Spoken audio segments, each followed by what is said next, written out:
I just attempted to record the intro, but I didn't actually press record on the mic. So this is attempt 2. It's 11 p.m. I just got off work. I am exhausted. This was an amazing podcast with Mark. I'll just repeat something that I said in the intro to the podcast with Micah Reyes. A lot of the people that have lived a bunch of different places, whether it's many states within the United States or it's many countries around the world, they often have a perspective that is very fascinating and nuanced. And I found that to be the case with Mark as well. From owning a topless drive-up coffee shop to managing a theater in LA, and now to owning one of the best taco places in the Pacific Northwest. He's done it all. And when you hear him talk, he sounds like somebody who's done it all and has experienced a lot. The coolest thing about Mark that I found to be true during the podcast was that he's a very enthusiastic guy, and he's a very excited guy. I think that passion and that constant enthusiasm, I think that's what's keeping him going in this incredibly volatile industry of food service. So yeah, pretty cool. This is the Verbal Journal with Mark, the co-owner of Taco Vado. Enjoy.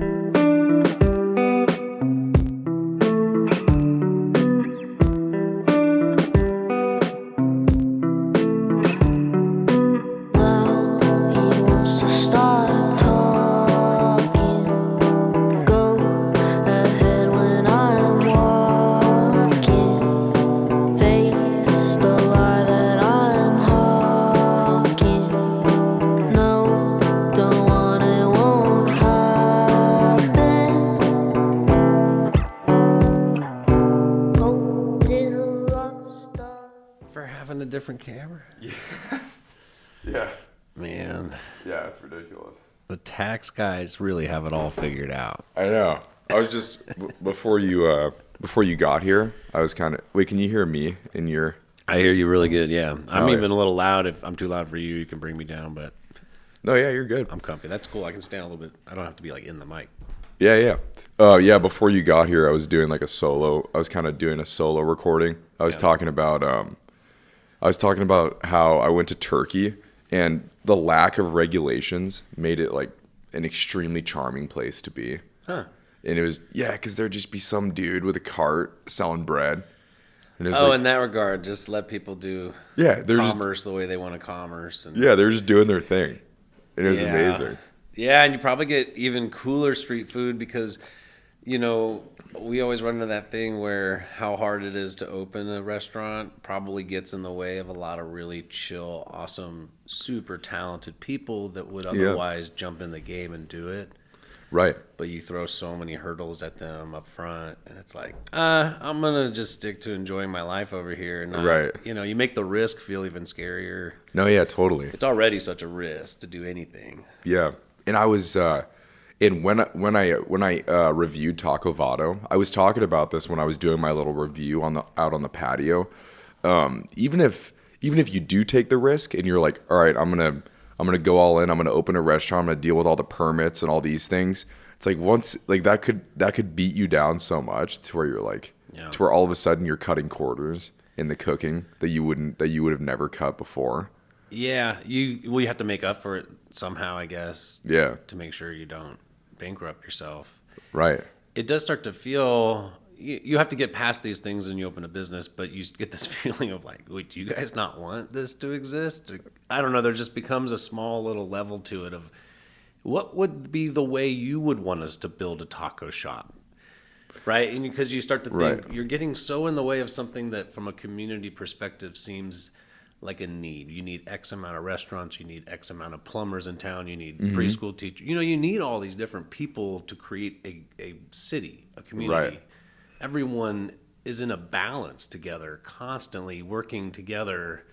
So you might be the person I absolutely need tomorrow for X reason, for something you provide to my community, and so on and so forth. So when they get in the way of these things, you're like, wait, is is there too many of these? What is it you're trying to say? We're doing wrong, but I know it's not personal. I know it comes down to insurance and lawsuits and all kinds of things that have built the code to what it is. Right. Right. So everyone who passes off a permit eventually gets yelled at for that building falling over. Yeah, because you were talking about the whole process of building the patio. It was just kind of a nightmare, right? Yeah, you look at the top of the code, because I'm not looking at it as a contractor or a construction worker. I'm really just trying to see what is this thing. And in the print of it, the code is there. Its purpose is to better the neighborhood, to make sure that the developments coming forward into the neighborhood, there's some legal jargon for it, but the baseline for why the code exists is to make sure that neighborhood doesn't backslide, to make sure that good things come in. So you're going, hey, this was a vacated pharmacy. Right. The backyard was weeds 8 feet tall and old chain link fences. The parking lot was starting to fall. Everything was, what are we doing to not better this? There's nothing on this part of the block. Yeah. That does, is that not in and of itself better, And, right. So no one's reading that first part of the code. They're just right down here on 50 feet from this and 20 feet from this, and you can't, and you're like, how the hell did they build Paris, Right. Right. You start to build all these codes, and then you think, oh, that's why things can't be beautiful or fun, or I don't know. I'm sure everything has a purpose and a reason. You look at the history of Spokane, and bridges used to fall down, and they'd be like, well, let's build it again and try better next time. Right. No, yeah, but it just objectively, Taco Vado is just a cute taco place. That's like if I lived in that sort of neighborhood, it would just I would view it as something that sort of uplifts the culture as a whole. Oh, I would view it that way. Out of all the people that are stoked about Taco Vado, especially for the food, that's why we come to Taco Vado. But now that we have this place that we get to kind of be ourselves, the people in the neighborhood are just, oh my gosh, I can't believe this. To have something to walk to with your kids, push this road over there, ride your bikes. That's really cool, especially if you are in one of those neighborhoods that doesn't have that in Spokane. You're not near Perry, or you're not near Kendall Yards or whatever. So, yeah. It makes it feel very homey. Yeah. It makes, I don't know, it makes the neighborhood feel more cozy. Totally. Totally. Yeah. It's every neighborhood needs a little cafe, coffee shop. Will was talking about this. It's so cool to just have a thing in a neighborhood here, like a coffee shop kind of a vibe. Right. But yeah, not every neighborhood is designed for that. No, absolutely. I grew up in the Perry district I grew up in Spokane, but we moved 7 times. Yeah. That's how I was growing up in my town. Really? Yeah, within 5 miles, but just kept, I don't know what it was. There's a positive to that. You sort of learn a lot about the different parts of the city, and you become more familiar with the city as a whole. But the Perry district's pretty charming as well. It's changed a lot in the last 20 years. It's become much more charming. Oh, so it wasn't like that what was the first thing that came in to make it what it is today? I would point to the shop. Okay. Yeah. That seems to have the oldest, position on the block, and it's everything is kind of centered around it. And then also the lantern. Okay. Yeah, the lantern's good. That's still the lantern? It's been the same? Yeah. Mm-hmm. Okay. Yeah, and they have... Actually, that might be the first place I went to in Perry when I first moved here in 2018. I think okay. On a first date or something with someone. But oh, okay. Yeah, because I was wondering. You moved here in 2018. That's what. Yeah, February 2018 was my entrance in. I visited on Christmas 2017. Yeah. I moved here. I met my dad for the first time ever in my life. Oh, wow. I was a baby. Oh, my goodness. So he was living up here for 20 years, and I was moving all over. I was in Austin. I was, I want to see if I like Tennessee. Let's go to Nashville. I want to see if I like, I was really just poking my head around, seeing where's a good place to land. And I'd always find something I didn't like about, Nashville. Everyone was just a little bit too drunk for me. And too drunk? Yeah, and Austin had this tech scene growing, and I think I was I don't quite understand this exact group, Mm-hmm. and there was still plenty of hippies and cool people, and I mean Austin was probably the funnest city I lived in that I left, but I had an opportunity to go open my first business in LA, so I jumped back there. Right. I had my stepfamily, my grandma had this old building with a trophy store in it.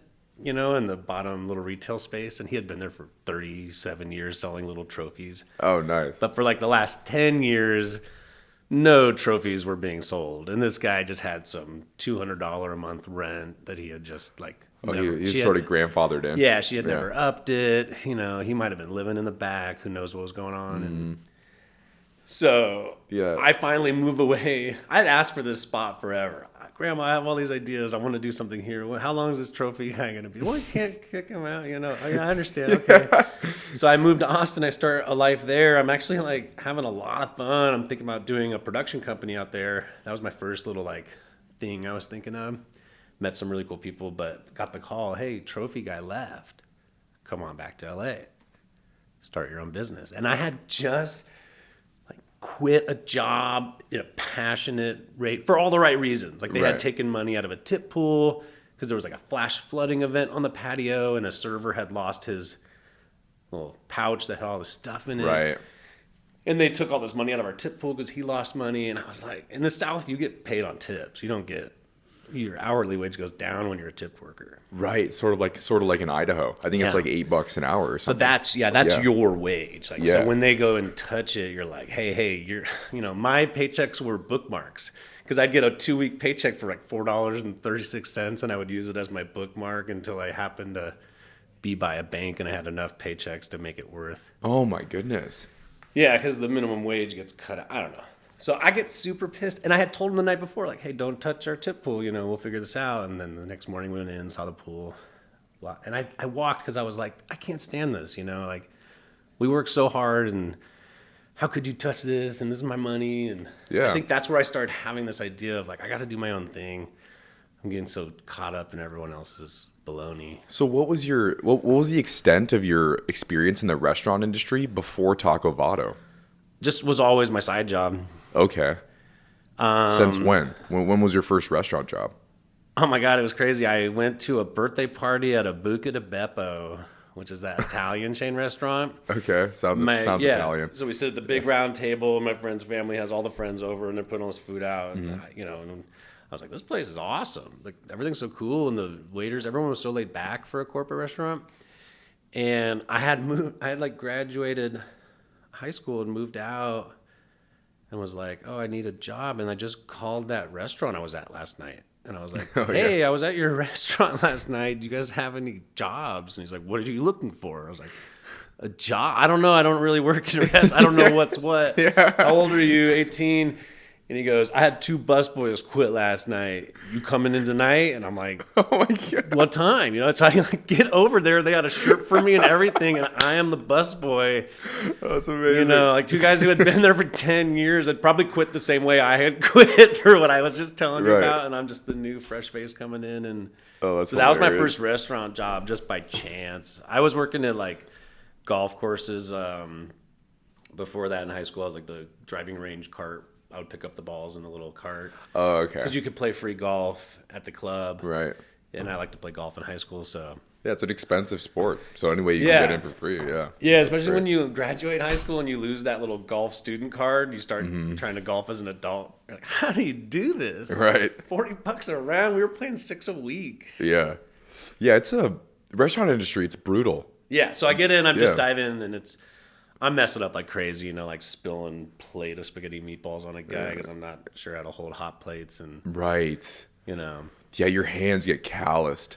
Yeah. They definitely, they get conditioned over a while. It's, arthritis, all that stuff comes from, doing things improperly, I guess, but doing them so much that. Yeah, repetitive motion. Yeah, it's wild. Yeah, it's also fast. Everything's so fast. Yeah. It's like playing a sport. When you show up that first day, everyone's like passing the ball and you're kind of like, oh, shoot, I don't know where anything goes. Hey, grab me this pan. What is that? I've never heard that before, you know? Right. Yeah. Yeah, and it's a sink or swim sort of industry. It's and I found that first of all, there was a quote in the restaurant that I work at, the downtown location. I'm not allowed to say the name. One day we'll find out where Patrick works. There's this quote by Anthony Bourdain basically talking about how restaurants are full of misfits. Yeah. And, you know, people people who just don't fit in anywhere, they finally find a home, and it's in a restaurant. And it's usually people who have gone through stuff. Because those are the people that are willing to be like, yeah, I'll put myself through dinner service every day, which is just hell. Yeah, I'll tolerate, guests just being in their hungriest, worst, grumpiest state. I'll make sure they're happy, and I'll go back in the kitchen and just get humiliated by a chef. It is, and also restaurants get into a place, especially like one like ours, that's always trying to put out a real good thing. Mm-hmm. Is you need the right people there doing that with you, really focused on the thing. And so if someone calls you up and they have what it takes and they got a rough background, you're sort of like, can you do this? Like, I don't care what you do outside this place. Yeah, it's not that kind of place. Mm-hmm. There's friendships, there's family and restaurant culture, but we all kind of have our own little friendships outside the restaurant, but we all have our own bubbles and lives, and we're able to just show up and do this. Not when you work at like an office, everyone kind of is in everyone's lives a little more, I feel like. Yeah, no, totally. Yeah, you show up to the restaurant, you just kind of like pour out all of your energy, and everyone just leaves like completely exhausted. But that's much more the case for back of house, because I started out as a dishwasher. Oh, totally. And now I'm front of house, server training, and different world. It's so much easier to be front of house. Okay, and this goes into the debate of how tips should work and all kinds of things. Right. Some servers will claim it's the hardest job ever. It's emotionally different. It's emotionally different, and the reason why I think it's way easier is because I'm a very social person. Yeah. But for people who do not like talking to people, it's the worst thing ever. Well, I think the reason you are gliding into it is the same reason I don't have as much trouble up front, which is if people come at me with I'm just kind of like, all right, cool. I like Jedi around people's totally whatever, whereas some people really take every comment personally. Yeah. And I don't. I'm like, I always say this thing to people, we have an open sign on. We are inviting people in. Guess who we're inviting in? Hungry people. When are people at their worst? Yeah. Hungry, tired, all that stuff. I would take sad over hungry, because at least sad I could put the burrito in there and they'd take a bite, they're happy, Right. But you're inviting hungry, grumpy people in. You have to kind of be the buffer. Yeah. Chef used to always say that to angry, arms crossed people. He's like, just get them a bite. Right. Just get a bite. Yeah. And he was right. One bite, they're like, oh, man, this is good burritos.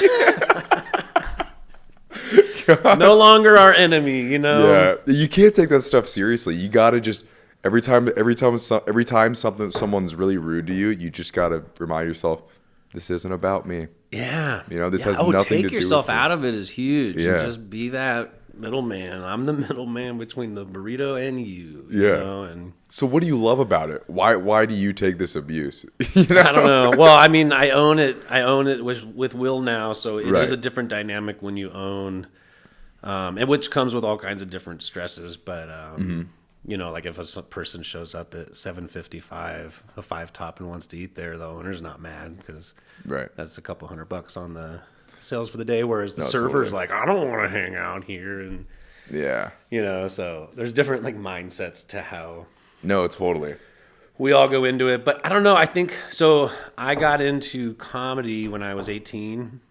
Stand up, you did some sets? Well, it was an improv class on Tuesdays at the junior college that some teacher needed to fill, so I was like, all right, I'll go there. I did some comedy and plays in high school. I guess I'll try that out. And I liked it. It was fun. It wasn't exactly what I wanted to do. And then I hung out with some stand-ups in LA at the time.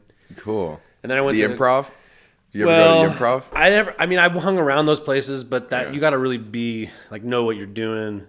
So I think the group I was hanging around in the beginning was just all the kids moving to LA trying to make a start. Yeah. Yeah. And then I studied theater and stuff like that in San Diego. So obviously you're around comedy and plays and or no, it's the Comedy Store. Comedy Store. LA. Well, there's the Improv, there's the Comedy Store, there's the Laugh Factory, there's a bunch. Yeah. There's 3 big institutions, and then there's just a ton of rooms, where other things are going on. Right. It's comedy in LA at the time was probably what music is in Nashville, where there's just always something going on everywhere. Okay. And maybe Will told me this. Did you study film in LA? I studied theater. in San Diego. Theater. Okay, gotcha. Yeah. I started as a communications major, and I got into journalism, and then I started, you start learning what that is from a scholastic approach, and it's not the world. I wanted to go like uncover crazy truths and weird things. Sure. And I realized independent journalism is something you have to go do. Yeah. It's not something you learn here or get. It's like Maria Van Zeller. She does. She's an independent journalist. Ugh, she like interviews like assassins and stuff like that. It's like Jesus. But anyway, so I'm studying theater. Restaurant's the perfect job because I can work random hours. I can kind of make it up my hours and tips. If you go work a retail job, it just, I don't know, it just fit my schedule. It fit my lifestyle. Yeah. And so I was always like in them. I tried a sales job for a minute and I did okay with it, but it was just, I don't know. I couldn't sit down that long. That was actually the only part of it. Oh, okay, you're a busybody. Yeah, walking and solving different problems, all the kinds of stuff. Restaurants kind of like playing a sport for a couple hours. Right. So you're just solving a bunch of problems that are all time-based, right? So like 7 orders come in. We have to get these out in a reasonable amount of time, and we have to do everything correctly. That's kind of like, to me, the way my brain likes to go at a problem. Right. Whereas a sales job is like, let's sit here, and it's almost like fishing. And my friends were all fishers, and I couldn't be a fisherman. Like, I can swim and chill, but like, and so I would say, can I just bring the tube out and hang with you guys? And they'd be like, you're not going to fish? And I'm like, no, I just want to float. Oh, dude, fishing kind of sucks. Yeah. I admire the art of patience, but it sucks. Well, my thing is like, with fishing, I would rather just chill. Not do all that work to maybe, right? So like when they started tying the knots and the gear and all that, when you get a snowboard session together, it's a lot of work to get all set up and get everything on, but you're boarding all day. You're not hoping a snow hill shows up. Yeah, it's a guaranteed payoff. It's not like a hike with maybe a snowboard. Right. So fishing, I think, was infuriating because of how much work went into maybe, and that's what sales felt like to me. So I'm in restaurants because I'm in theater, because I'm doing comedy, because I'm living that life. And I'm moving around a lot. And restaurant at Buca de Bepo was great. I worked there when I was 17, 18. I want to go to college in San Diego. We got 2 Buca de Bepos out here. You want to work for one of them? Yeah, I'll go work for one of them. Hey, you want to move to LA after college and start doing stuff up there? We got a Buca de Bepo here, I was like, cool, I'm already trained. I already have the outfit. I already know how to show up to each one. So I followed a corporate restaurant gig in the beginning, mostly because of convenience. I didn't have to I could just show up and be an all-star. And were you serving?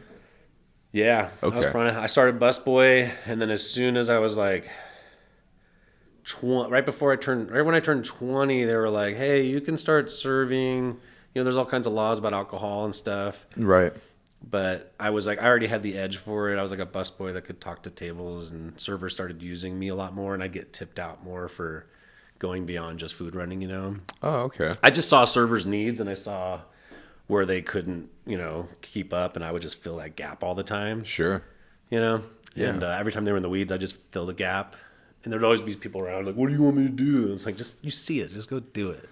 Yeah. So boom, I'm a server. And then when I was in Austin, I bartended a little bit. It was like beer and wine bartending, but it was bartending. Like you have a bunch of people, and that was a fun gig. But bartending was a little different for me. I didn't like being stuck right there in the limelight the whole time. Like you can't leave that group. Right. You can't, you're taking care, you're babysitting that bar with a table, you're like checking in. Right. And then you can go do your own thing. You can disappear. Yeah. Yeah, that's what a lot of people like so much about expoing versus hosting. You can just kind of dip into the kitchen. I gotta go. Yeah. Yeah. No, yeah, totally. And with serving, that's cool because I can set up fun conversations. I can build rapport, but I don't have to like sit here and as an owner, sometimes you're like talking about stuff, and then I'll like talk forever to a table. I'm like, oh, you need to eat your food. Right. Well, you like talking. I don't mind it. Yeah, I could tell that you enjoy conversation. Yeah. And it's not that Will doesn't, but when I was interviewing him while he was cooking, I could tell he was a little uncomfortable, and it was just hilarious. I don't know. Maybe he just is like, why does anyone want to know my opinion? Like his little like thing in his head, but it's like, Will, your opinion's fascinating. Sure. Yeah. We all want to know. Yeah, totally. If you make this good of food, what the heck's going on up there? Like, no, totally. He's a really I've gotten to know him we met here in Spokane through some crazy events of like, we actually, he grew up, he got married on a beach that I grew up going to my whole life. And it's a very specific beach that it's hilarious. Not a lot of people in California go to. And which one's that? It's called Carpinteria. Okay. It's between LA and Santa Barbara, right by Santa Barbara. But it's just such a random thing to go work in a kitchen in Spokane after you relocated your whole life. And then like one of the first guys you kind of get to know has that background. And you're like, whoa, wow, we probably walked by each other for 20 years and sure never knew each other, and then moved to this random town. And now we're, doing our own thing. And so he would make food on Fridays and it would be so good. Like little, hey, everybody, I made this for the staff if you guys want. He'd be so shy about it. Like, it's just a little something. If you want, and put this in this line, you'd be like, oh, man, okay. And it'd be like mush, like something that you're like, what? And you take a bite. What is this? This is the best thing. Oh, it's just He's so modest about it. And I'm sitting here looking at this guy like, how is he knocking it out of the park with like Friday snacks, Right. But he had a good background. Like he knew exactly what he was doing. And he moved to Spokane to raise a family. It's kind of like I think him and his wife, it was like a sacrifice to kind of like say, hey, this maybe isn't the town we thought we would be in, but we want to make sure the kids are set up for a good life. And so it's a good place to raise a family. I think it's really good. And I had that growing up. My mom and stepdad like made sure we moved to a town where we could run around and have fun. And sure, that's all huge being a kid. Yeah. Most of Spokane, you can do that. Even there's parts you can't, but they moved to a good spot. And they're on the South Hill, I think. Yeah, I grew up on the South Hill. It's just my friends and I, we'd be out at 4 a.m. just running around. It's a terrific place to grow up. Yeah, and so I thought, this guy's really cool, and he makes really good food, and it seems like he, and so I kind of just like threw it at him. I was like, I don't know, I just got a vibe from him early on, like this guy knows what he's doing. And this is at the Eat Good group, right? Yeah, we were working at like Incrediburger at the time.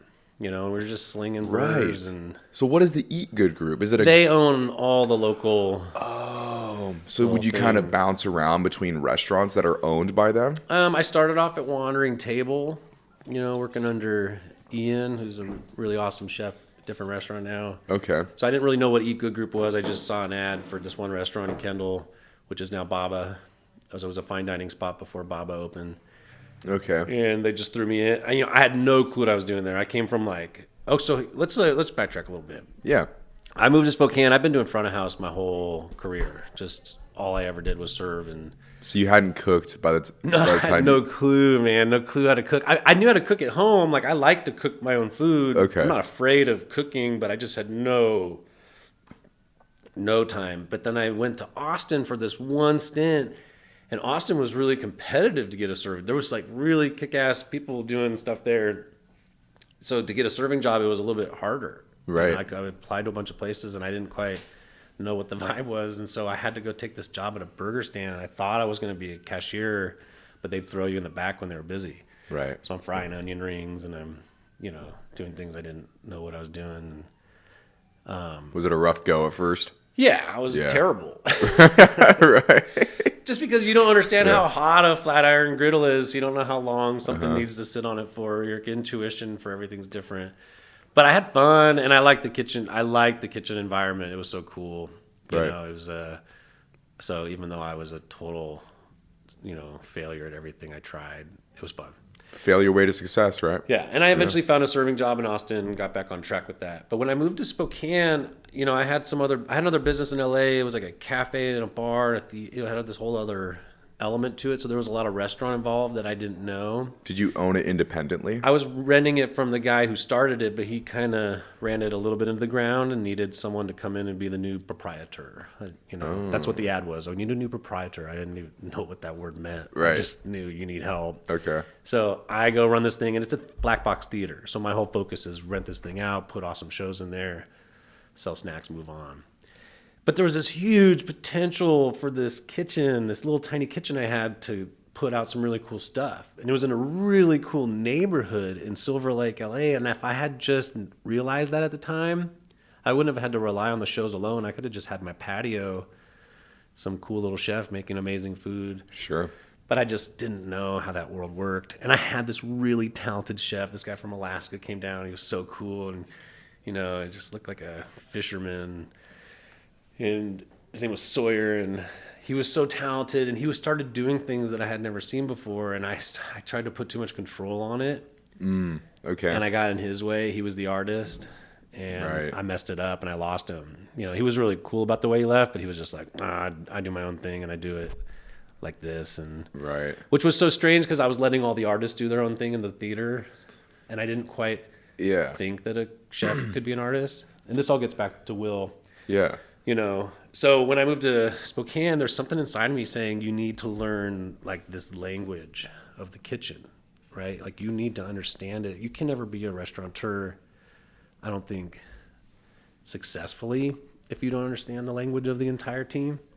So that was my focus. It's like, all right, go learn kitchen. What's the worst that could happen? You just met your dad for the first time. I moved into his house. You know, I came from LA. Like, I don't know where to go. So I'm living in my dad's house that I just, you know, started getting to know. And I see a job for Hop Jacks. It's called Hop Drops now. Hops and drops. It was called Hop Jacks when I worked there. Oh, but there was a lawsuit because of trademark issues with names. Oh. There was another pizza place in Florida called Hop Jacks.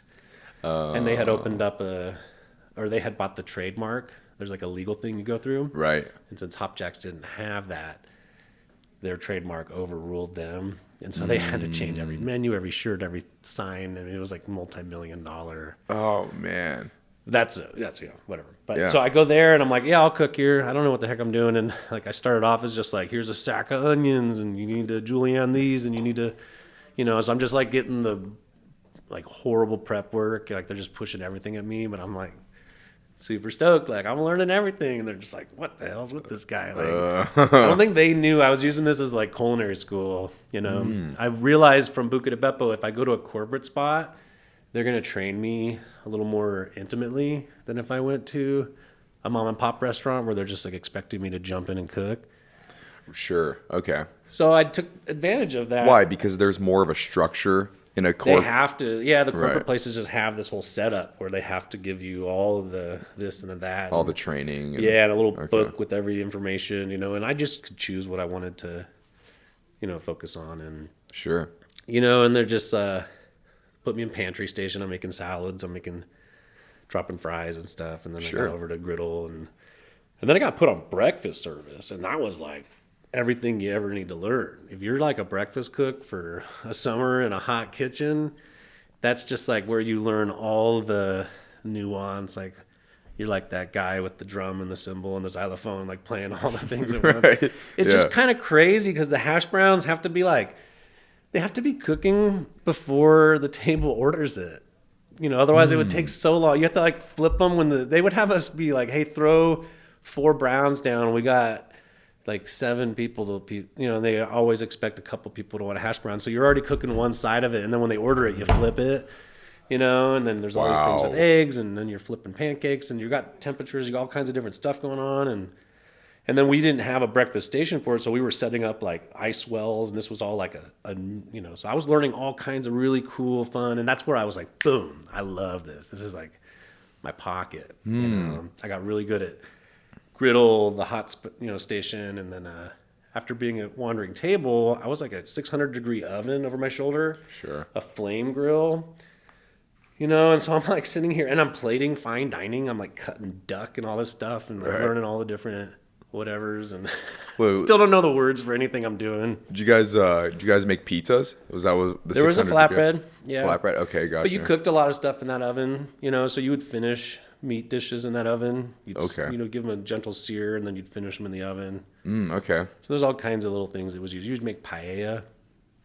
So when I hear you talk about how you're loving this struggle and you're loving this learning experience, it's like what in your upbringing brought you to that sort of mentality to where you persevered? Because I don't know. I mean, the only thing I can trace it to was like, I was in bands growing up, like punk bands and different bands. And, you know, you'd write a bunch of songs, then you go play a live show and you just, I don't know, once it starts, everything's happening so fast and you're just but I loved it. I love keeping up with everything. I love transitions of things. I love like, something happens on the fly. We have to go that way with it. Like, and I haven't been in a band in so long. I've like been craving that, So I think kitchens like fulfilled that feeling of just being on the bass and just holding my own and just like riffing. Yeah. And that guy over there's doing his thing. And we're all just like making music. But so I wasn't just, I don't know. That's like a small association of maybe where it came from. I grew up around like mega church pastors, and so like my whole upbringing was like being around the church, but like seeing all of it, not just like the church, like all the different inner workings of every job and I was around all kinds of stuff, which is maybe where what led me into ownership. But I don't know, man, the kitchen just was fun. It was just really cool. Like serving was fun and all. There was good tips and funny jokes with tables, but this was just fun. Like being that, all those tickets coming up, so, just getting it all done. Like, I don't know. I didn't mind it. That's interesting. Yeah, I guess when I'm expoing and I'm watching all the cooks like work in harmony, sometimes they don't. No. But when they are, it's like it's almost like an army. Yeah. Just like getting through it. Except there's an artistic aspect of it too. Yeah. Where they got to plate everything really nice. Oh man! And if you're working with the right guys in the right moment, the right setup, it's all really fun. Me and Will, so now I'm working at Wandering, fine dining, but it just got burned out because no one was taking care of that place. No one was. How so? What were they neglecting? Well, the problem, and I don't with that company, I won't say the name of it. They won't let me. Just kidding. It was just that there was a lot of detachment from the restaurant itself. So you have this really talented group of people working it, but you have this other group of people that own it and are overseeing all the decisions made for it. Mm-hmm. So they would throw the menu at us. This is the menu you're going to make. But they weren't the chef in the kitchen. So there was like a detachment from the amount of fridge space we had to hold these items.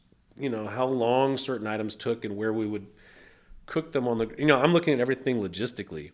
Right. So I'm looking at this menu and I'm saying, all right, cool. This menu looks nice on paper. Let's go to make it. They'd set it all in front of you. We'd eat it. Now we throw it on a Friday night and I'm getting this, and this all at once.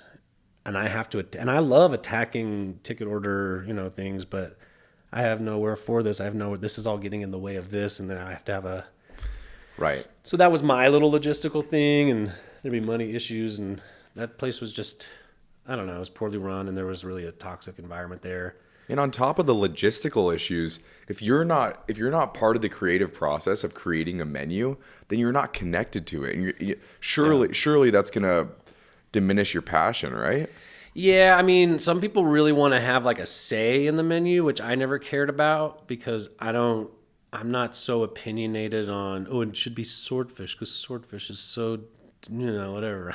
It's like, It's a fish dish. What fish? All right, that fish, I know how to cook that fish. Boom. Like, I thought of it less so creatively, just being a part of it. The energy of it is even being a part of the creative process. Right. So if Chef is creating this with you, even if it's his idea, but like when Will puts out a special, he's kind of like making it in front of us. He's like showing us how things go. He's letting us taste things. Like if you feel like like you're in Grandpa's kitchen and he's making something special and you get to I don't know, it just feels very he feels like he's teaching his family how to do the task. Like it's really cool learning under Will, whereas you have these chefs at this one place and they're chefs and they own the place, but they're not there.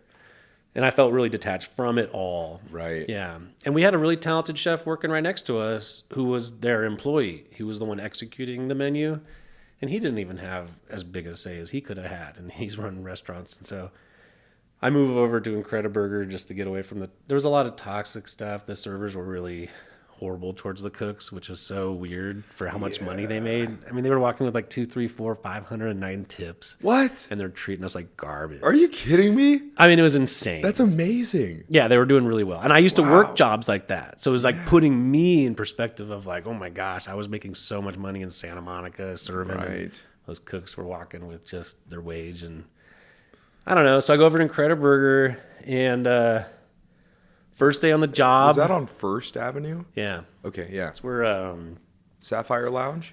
right next door to the Ruby. Okay. Yeah, because I went there twice. I think it was really good. I think the I liked it. Caruso sandwich place has a place there called like Rudy's or something. I don't know what it's called, but Okay. Yeah, so you went there. well, I go there, because they're like, yeah, we'll transfer you over for a couple days, see how you do. And I show up on like Memorial Day Monday. The guy that's supposed to train me, the first thing he says is like, just so you know, I'm walking today. Like, I'm out. What? He's like, I'll help you get bacon started, and then I'm done. And I was like, can you just show me where a couple things are? I'm like, what? And I go, who else is cooking? He's like, well, it's just you and me scheduled till noon. And then the next guy's in. You do have a prep cook at this time, and then we have servers. And I went, you know what? Just tape the menu right there in front of the griddle, and I'll just ask people what's on what. Like, this is a flat. I can do this, and I killed it. I had a really good because I have fun. I was like, all right, I'm gonna take this and I'm not gonna focus on your energy. I'm just gonna do it. And there was people, and I would just be saying things background. How many cheeses come on this? 2 cheese. All right, 2 cheese. And I wouldn't overthink anything. I would only ask the questions I needed to know. I was cooking everything the way I would cook eggs, the way I would cook. I just cooked everything. It's all universal once you start cooking. It's really just about knowing what goes where. So I saw, I just did all this stuff, and I got through the whole thing. And Will was out of town. Will was on his anniversary, so there was like no one there to kind of come in and swoop and help. And he came back. He's like, hey, man, I'm so sorry. I heard you went through hell. And I was like, it's whatever. So that was our first meeting, was a week later. And he was just kind of like, hey, man, thanks for holding the fort down. Thanks for sticking. I'm surprised you stuck around, because this place had been going through so much hell. And I'm just like, whatever, man. And so me and him got along right away. I was very appreciative that he had shown up and said that. It's a really small thing to like have done what I did. Like if I could have just walked too. Or I could have flopped, like whatever, and the whole restaurant would have flopped that day, but they crushed it. They had a really, really, really, really good day that day, and I held it down for them. And that's something I want to do, but it's really cool to have a guy show up and just be like, hey, thanks for doing that. Right. I was like, thanks? Like, what? You're thanking me? What's with this guy? He certainly learned something very important about you that day. Maybe, and I think I just felt so stoked to be seen. That's something Will does really, really well, is he like sees people. Oh, does he? Yeah. Is he good at acknowledging? Yeah, but sees who they are, sees like why maybe they're going through what they're going. He's just very empathetic. Aware. Yeah, very empathetic and aware of that. And that was really cool.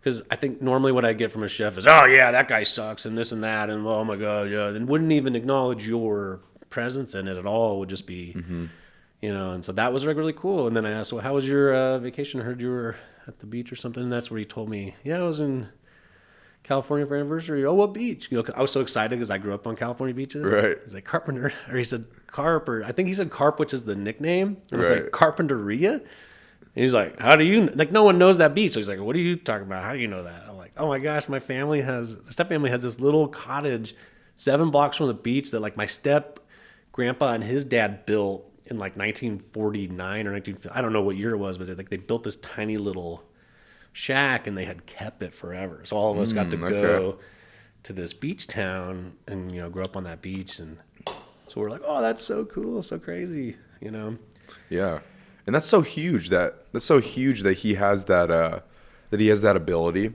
to kind of make people feel seen and included, because then you feel like you're really a part of it, and you feel so invested.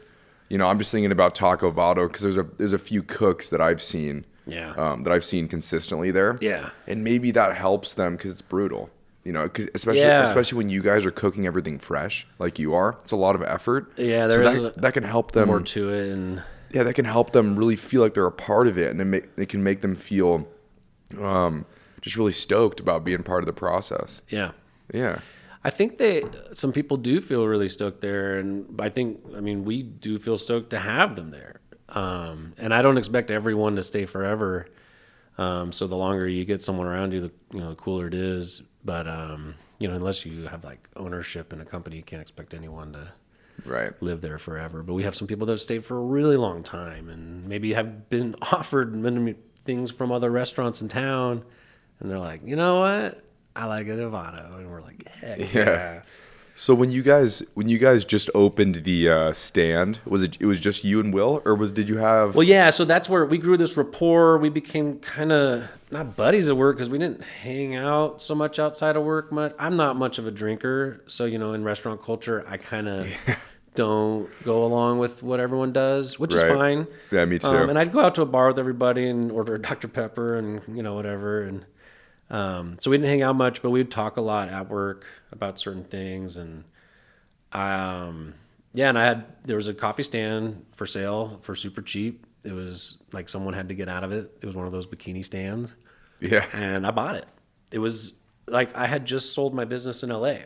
And then I was looking at coffee stands in this town because I thought that's a great way to go. And the worst coffee stands in town were selling for like $80,000 or $90,000 just to buy the business to get into that location.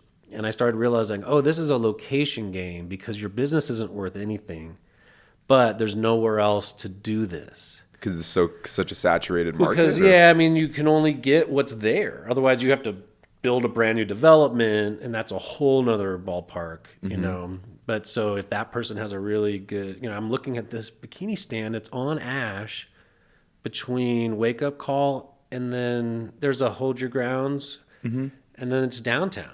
Right. And that's a huge commute. Everyone from Suncrest, Mead, all these people are funneling down the street, and this street can barely keep up with, there's no way. And then you got a couple coffee stands up higher in country homes, but when I'm driving up and down the street, because my brother, he lived in Shoutout, I moved in with him, and I'm going to work in downtown, I'm thinking, the lines are crazy, this is insane. This is one of the busiest hubs. How is there not, more going on here? So when I saw that, and for the price it was compared to everything else, and I knew it was bikini coffee, but for me it was hilarious. I was like, I'm not, and I told everyone when I got there, I was like, I'm not running a bikini stand forever.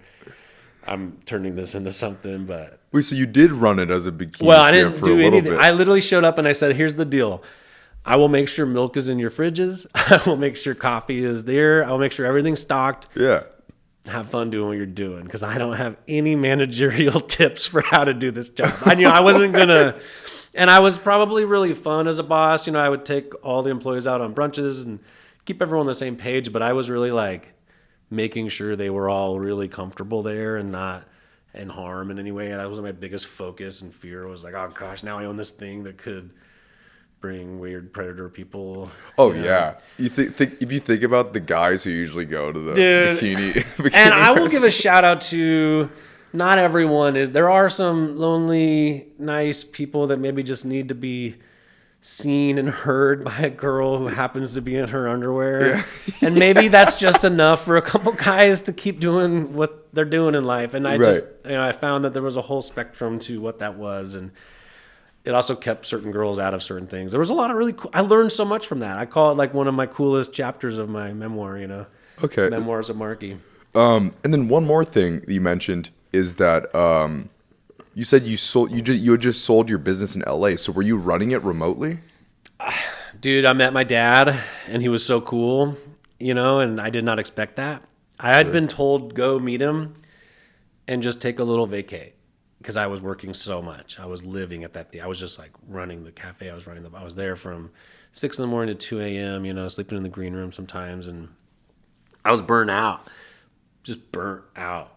And my secretary, I finally hired a secretary. I was getting so busy and so everything, and she was keeping up with all my stuff, like putting all my accounts into Excel sheets. And she's like, hey, there's all these messages from what looks like your dad in your, because she started going into my personal stuff, because people would then message me on Facebook to try to rent the theater that I knew. And I was like, hey, can you go through my Facebook messages? All these people have been asking for rentals, and I want to make sure they get to the right email. And she's like, you have all these messages from, is this your dad? Yeah. Oh, yeah, I forgot about him. What do you mean you forgot about him? Oh, he's been messaging me for the last 4 years and trying to get to know me. And she's like, go meet him, Yeah. I was like, I can't. And there was a group of people that were in the room that day, and everyone collectively decided, we will run your theater for a week if you leave. And you don't have to pay us anything. We just want you to not be burnt out. We love what you do. And they were so nice to me. And everyone was like, we'll have these people here all day and these people here teach us everything, and we'll call you if there's any problems. Those are good people. I had a really cool Yeah. thing going there. But I made it like a real community theater, so everyone really got to play there and have fun there. And so I finally got this chance to get out. I meet this guy on Christmas Eve, like 11 o'clock at night. I'm flying into like a snowstorm, and Right. it was like the coolest thing ever. Wow. It was like meeting a best friend that you had always known. But so I go back to LA, and it was like reverse Wizard of Oz. Like I tell you, when I went back to LA, everything was black and white. Like my life was no longer in color. I couldn't see myself. Everything was like I'm not supposed to be here. I should have known this guy earlier. I should have, there was this weird thing pulling me, just saying like, hey, you have the coolest job in the world. Like you're doing everything you ever wanted to, but like this guy helped make you, he's a part of you. Go see it through. So that's ultimately what brought you to Spokane. Oh yeah. Wow. I mean, there was drama in LA. It was a really hard city to do what I was doing. And it was expensive, and I was drowning in all kinds of, things from debt, and just like the rent was $12,000 a month at my crappy little theater, and Sure. it was only going up. And I don't think I was in a position where I was ever going to own anything, or I was just going to rent some little backyard hut.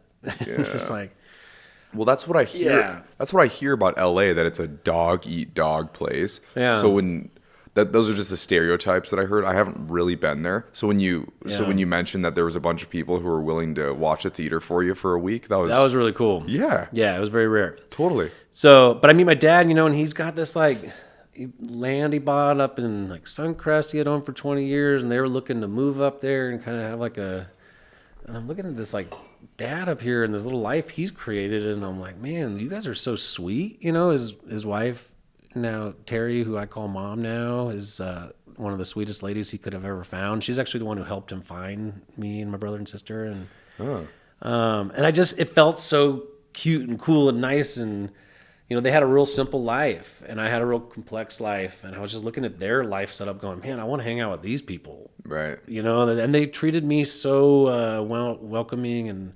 curious and open, and I got to see how they were over a week period of time, from like different people visiting the house to meet me, and every scenario we were in, they were constant, they were calm, they were cool, they were collect.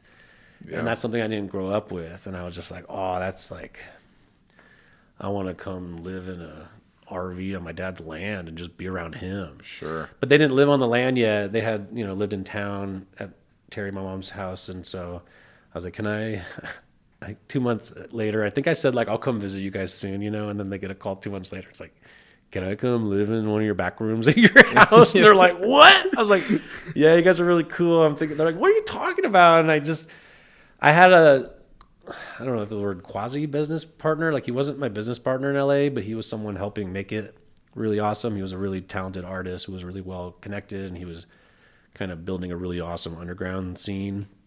And we weren't getting along. We were like hitting Button heads quite a bit. Yeah, man. And that was a lot of it was me. I can only speak to me. I actually will no longer speak on what other people have done, because I don't really look at other people's behaviors as like wrong. Everyone's just doing what they're doing. But I wanted to really control this thing. And I knew a lot more about it than I think he did, as far as like a theater. There's so much behind the scenes work. I think he knew it because he was an actor. And so he was around it, but I don't think he knew just how much goes into the logistics of every decision you make has a series of things that come from it. Right. So you say, we're going to put this sign here. Well, then who's going to run into it when the door opens? Or who's going to, all these different random logistics always get hit when you make one decision. One thing you put on the menu, and now 7 people want to add that to this thing. And, so everything has a side effect to it. Yeah. And he wouldn't see that. And so that was my most frustrating thing, is like he would never see how hard he was making it for me to make all of the magic happen behind the scenes. And then I don't think as grateful at the time for like what he was bringing to it. Because I didn't look at fame or any of that stuff as any higher than the bare minimum lowest artist that I'm giving a free Monday night to. That was no different. Patton Oswalt would come work his specials at my theater before he took them on the road. that's like big time stand-up comedian. But when Patton showed up, it was just like, hey man, here's how those, here, would you like a beer or a soda? It was just like, you're just a guy at my theater, and just like everyone else, we're all doing this together. And that was always my mindset. And it's really cool to have big names and stuff, but I just didn't see that side of it. So I think I maybe didn't appreciate things he was bringing, and we didn't connect. So I was like, yo, take it. I'm going to go meet this dad guy. You can have it all. And Was I think he happy to take it? I think he was stoked and that he knew he could have it, but I think it wasn't the right way to end it, because I was just sort of like, yeah, fall on your face. And he was sort of like, yeah, get out of here. And we both just kind of like, whatever happens, happens. And I probably could have gotten more for my deal financially if I had set things up better. And he probably would have had a longer, more successful road after me had I helped him. But our egos were like butting so hard, man. Yeah. I mean, and I would assume burnout can just make you have tunnel vision. And it kind of prevents you from seeing the bigger picture. And I wanted out, and I hadn't hired kids that were making really bad mistakes in my theater, and I was letting things happen I shouldn't have let happen. I was just like looking the other way on everything, which was like something I learned as an owner. You have to be attacking problems, not walking away from them. You can't be avoidant as a business Like if owner, I caught two teenagers doing coke by the trash cans, I'd be like, hey guys, get back to work. Right. Yeah, but also maybe put a thing in place where you have a drug program, or you have like a talk with them, or I would just walk away from everything. Yeah. And then all my problems built up around me, because it was just like sweep, everything under the rug. And it was my first time really owning something bigger than just a small business thing. Like my first business was like a furniture store me and an ex had, and we'd paint cool vintage stuff, and there was no employees, so I learned so many tragic lessons at that place. And so we butt heads. I see this dad. I'm like, you know what? This is the perfect time to get out of here. I got a dad. I can go live in his trailer in Spokane. And so it was chaotic. It was wild, but I had just sold it. I was ready to go. I had some money. The Bikini stands there. My life's so crazy at the time. There's nothing in my mind that thinks this isn't the next best possible thing to be doing with my time and my energy. And I have no clue how to run this Bikini stand, man. I have no clue what I'm doing. I'm like, okay, I really do need to flip this. Because the first thing I thought I was going to do in Spokane was a food truck. Okay. But when I was in Austin, food trucks did really well. You could like start your food truck there, turn it into a restaurant. I mean, you could do all kinds of things. But when I was in LA, I was one of the first customers at Dave's Hot Chicken, when it was just a couple guys with propane fryers in a parking lot outside a vintage store down the street from my theater. Wow, what year was that? This was 2015, 16, 17. I think 16 might have been where they were like first kind of doing it, and then their pop-up did really well, and next thing you know, it's like an hour and a half wait in a parking lot to just get this spicy chicken sandwich. Wow. And they were good. They were so good. The breading was so good. The brine, the chicken, everything was like, mwah.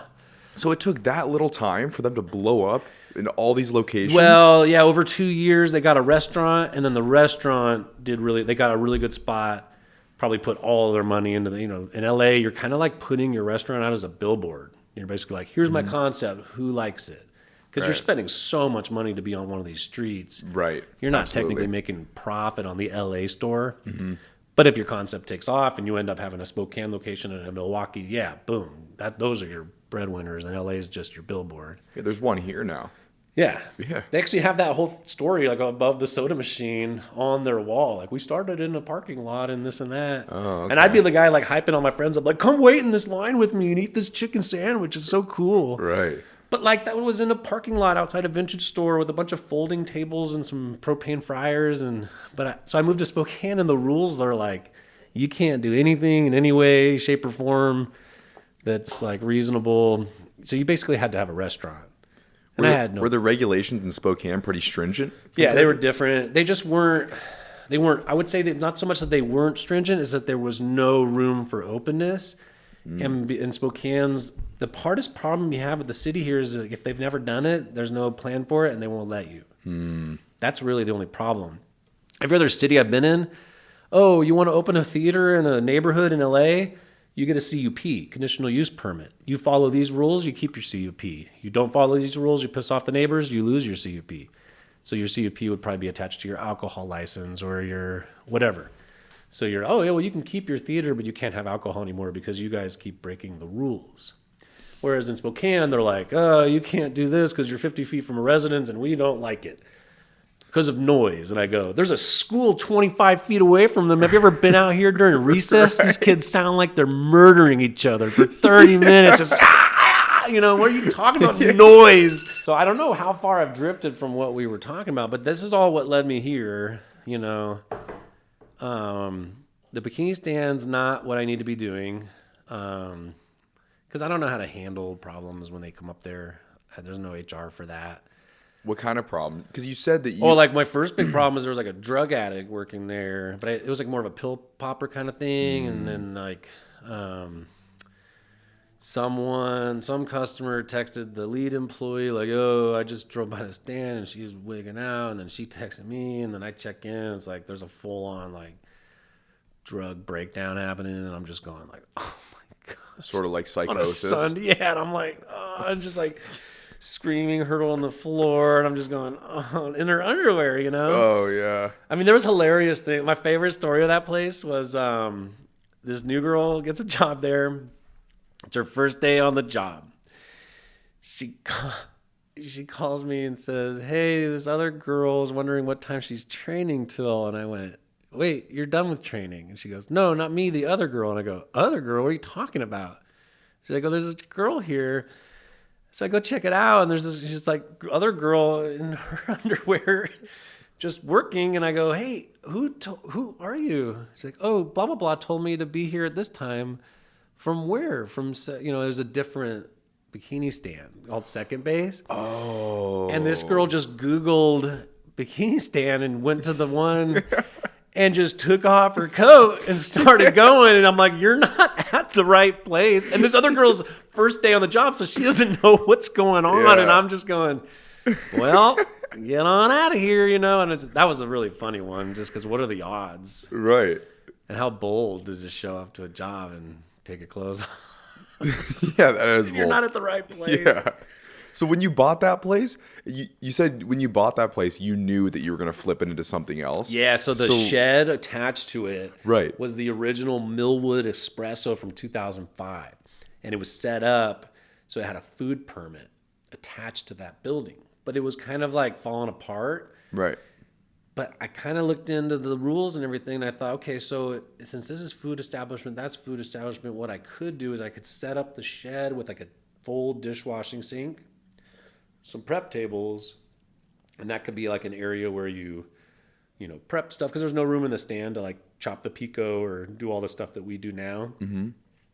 And I just had to put like some money into the shed and get it working, but it's already permitted, so I don't have to worry about, hey, can I do this thing? It's just fix it up, bring the people by to inspect it. If everything works, so that's back and running. So that's how it works. A space has to be, if it's already permitted. You get grandfathered based on the position, like what the thing already is. So the problem we had at the new location was it was a pharmacy. Yes. So the permit setting on that is C whatever. I don't know what it is.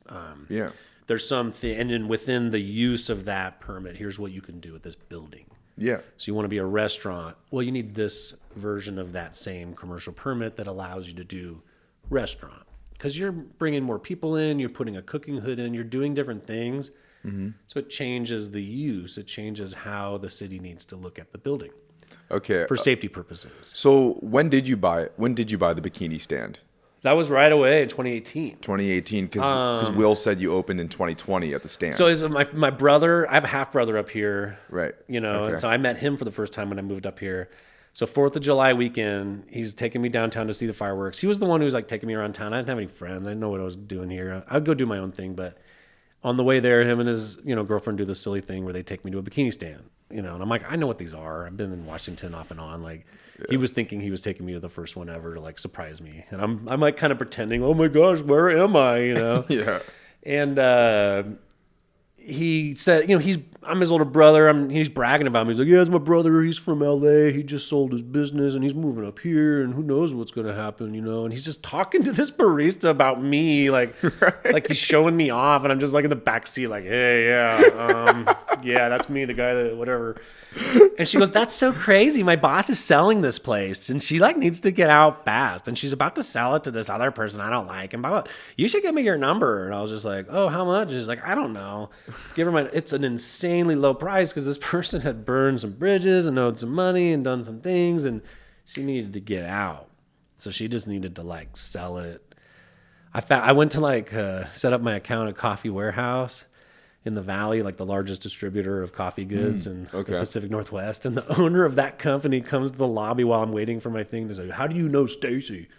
I'm like, I met this lady through a text message. I bought this thing through a text message. Like, bro, I don't know this person. She's like, she owes me for this thing. It's like 10 grand to this guy. And I'm like, I don't know anyone. I just got, so everyone was trying to come at me at first to see if I was like some friend with her. Did you take on all of her debts? Or did she? No, I started my own thing, bought new business, LLC, everything. But people just try, everyone trying to figure out where their money went. And I'm just like, yo, I don't know anything. And you're just hoping no one shows up in the middle of the night to get you. And I didn't realize dude, I'm just kind of flying by the seat of my pants, man. I'm just like, I was doing writing and comedy before I got into business owning. So it took me a transition period of realizing how serious everything is, I'm still having fun. Yeah, you were used to taking chances. Yeah, totally. This is all still really fun for me. I'm like, I have this college rule for everything. Like, you kind of get this 4-year curve at everything you attack in life. So attack it like freshman year, excited to be here, can't wait to see what's next.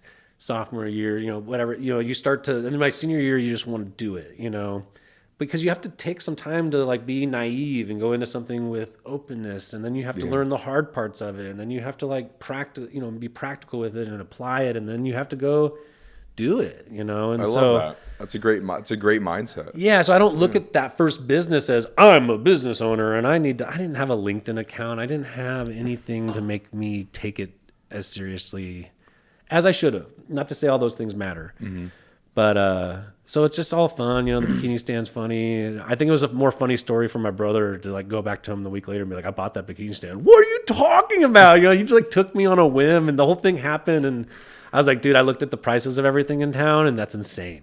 Right. I can do anything with this and not lose my money on it. Mm-hmm. So did you have like I just got lucky, right place, right time. And I had the money. And did you have it in your mind? It's like, all right, in 24 months, I'm going to switch this into like a different business. Yeah, well, so I'm cooking in all these kitchens and I'm trying to figure out what the thing is. And I'm making breakfast tacos at home for me and my brother all the time. Because in Austin, they had little breakfast taco setups. And I'm like, okay, they don't have that here. That's niche. I'll just be open in the mornings. My favorite place in Austin was called the Omelet Tree. I don't think they're open anymore. And it was just this breakfast spot from like 6 to 3. Coolest people, super simple. And I'm kind of thinking of all these things I was around. I'm going, yeah, breakfast tacos. I'll just make my own tortillas, eggs, a couple different ingredients, ba-ba-boom, Because when I moved here, I couldn't believe how many days of the week a McDonald's or a Jack in the Box had a line out the parking lot.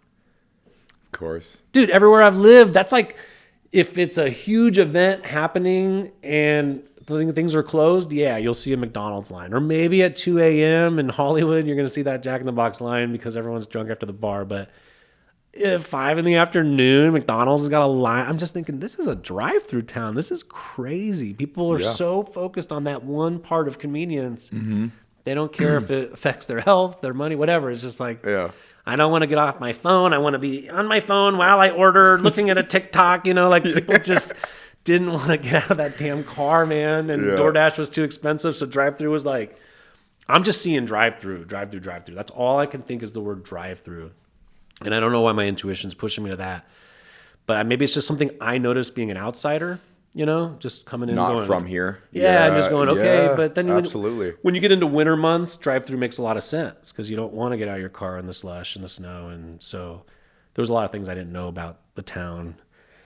But yeah, the drive-through and the price and everything's adding up. And I'm just going, I think this is one of they always say like opportunity is like when luck meets hard work. Yeah, or luck is when opportunity meets preparation. There you go. Yeah. I don't know. Maybe that's it. That is it. But I'm just thinking, this is my moment. Okay, I'm getting lucky. Everything's coming together. But I have this like old stand, and I have to like make a new name for it. But yeah, it was always going to be breakfast tacos. And when I met Will, his food was so good, and I remember just kind of just humbly being like, hey, you should come make breakfast tacos at this hut. I'm like trying to explain. He's like, what are you talking about? I'm like, I just had this idea. It's like, breakfast tacos? What's a breakfast taco? He's just like, even he's like, I don't understand that. That makes no sense. And I'm going, it would just be so simple. He's like, yeah, simple, but like, is it going to make enough money to just be that thing, And I'm thinking, well, I don't want to make it too complicated. He's like, well, I want to go do this. He wanted like a dive bar that he could put a little restaurant in. So still something I think we should do. It's this like little concept, like Will's little mini restaurant in the back of a dive bar. I think it would be so cool. Sure. Menu would just say pasta and a price. It would just say burger and a price. And no, like, you can't customize nothing here. Yeah, no. Way absolutely. Will makes it, that's it. Yeah. So he's talking about this idea, and I'm going, yeah, you should do that. It's a really good idea. Good luck. Because he's like, I'm going to go buy a plot of commercial real estate and do it. And I'm like, yeah, right. In this town, like, you're going to get anyone to either sell it to you or get a good deal. Because NAI Black and all these families own all the stuff, and there's no cool landlords, and that's the thing I kept running into. No cool landlords. No one wants to do anything. Just charge you the highest amount of money. Don't care if you fail. Right. Gosh, all right. So I lose Will. He quits that job because they're bogus. He walks out. At Incrediburger? He actually like got us on a tip pool that we utilize now so the kitchen could get represented. And then but he wasn't even the head chef. He was just like barely a kitchen manager. He was literally just like a line cook doing all the prep. Not managing really people because there was no time for that. And then they kicked him off the tip pool. And then he was like, what? I make less money than everybody now? He started making less money. He's like, this is crazy. Jesus, that's ridiculous. And I even we all thought it was crazy. We're like, he does all the work. Why is he? Yeah. So he leaves. I'm stuck there. I hate it. I'm stuck there now. But I'm like, I got to get out of here. Will's gone. What am I going to do? Like, this is crazy. Now I have this stand, and I still don't know anyone, and I don't know how I'm going to go about it. And I don't remember how many months passed. Will calls me. Yeah, I can't find anything. Oh, yeah. Still want to do that taco stand? I'm like, nice. What? Hell yeah. Like, I let it go entirely. Right. And then Will's just like, kind of been thinking about that. Seems kind of cool. Yeah, dude. Why don't you come by, I guess, check it out? And so I was like, why don't I just sell this? And we take that money, we pool your money, and we get something better. And he's like, well, I'll just come look at it. Sell what? The stand, Like okay. Because their money needed to go into the shed to build that dish station, and there was just all these logistics, and I'm thinking, okay, let's just get rid of this and go start your concept. And he was like, no, let's go check out the stand. Oh, gotcha. So he comes down, we meet down there at like 10 o'clock at night, the whole thing's shut down, and I'm thinking, all right, I'll show this guy this old stand, and he just like looks around, up, down, left, right. Yeah, it's cool. Let's do it. I'm like, wait, are you sure? He's like, oh, there's plenty of room.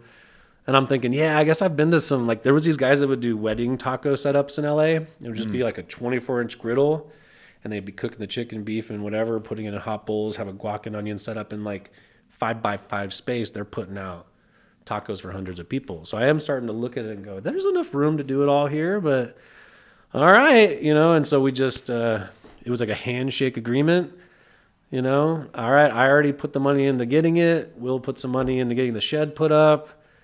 It was like all just like figure this out and go. And we opened with like nothing, just a menu on the wall, and middle of a snowstorm, cars driving by looking at like, what is happening to the bikini stand? It sells tacos now? What? Oh my gosh. And the first customers of the week were just a bunch of dudes looking at me, not expecting to see me.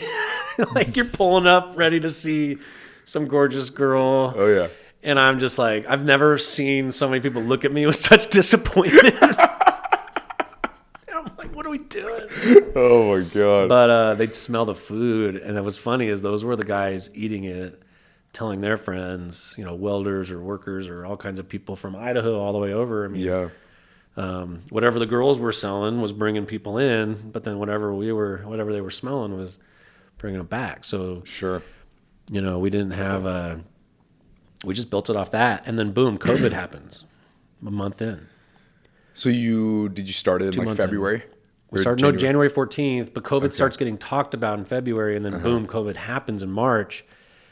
And we just sat there waiting for our domino to fall because you just saw everything start collapsing. Yeah. And it never fell. And all that drive-through probably saved you. The windows, man, the drive-through, and I'm sitting here thinking, I've been intuition about this drive-through for a year now. Yeah. What the heck? And it all kind of came to this place. And it's not that like people got funneled to us and we got all these customers, but it's like we were putting out a pretty good thing, and not a lot of things were open. So I think we hit a couple more ears than we might have had everything in the world been open at that moment. Right. We might have just been like one tiny thing in the blip. And then boom, we're just like one little news article, COVID happens, we're running, and it just kept snowballing. That's awesome. And that's where we're at today. When you started, how many things did you have on the menu?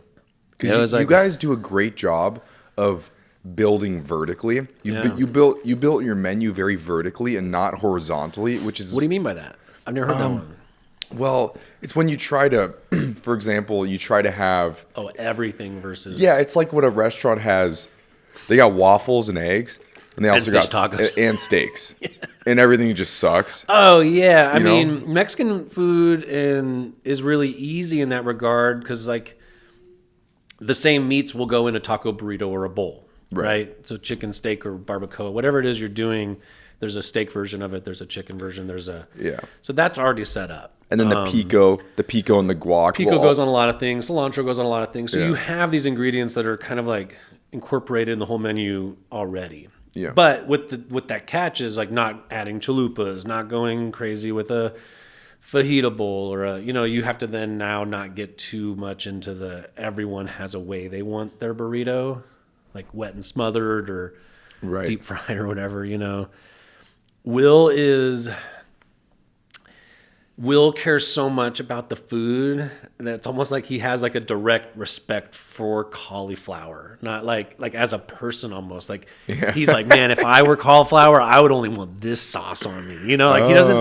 And that's me like making up my own little thing on it. But I think he just cares so much about how a thing should taste, how it should feel, how it should crunch, how it. So he cares about like a vegetable experience, and he also knows that if you don't cook a vegetable right, it's just this thing that's out dinner that you're chewing on and you're going, oh yeah, I guess I need my veggie. Right. It's like in the back of his mind. Absolutely. He's like, this could be wow or it could be whatever. Mm-hmm. And I mean, I wouldn't be in a band with Will because if he writes songs, I guarantee they're all going to be hits. Like he just doesn't want to like put out things that don't matter. He doesn't half-ass anything? Not really, man. He's the most in the moment cook chef he's the most present with the food. That's awesome. But I think it's his relationship to it all and the why behind it, the intent. Like he just, he's never really had social media ever. Like never had a Facebook or an Instagram or anything. So he doesn't think of like how things should look, which is I think food went so deep into the look.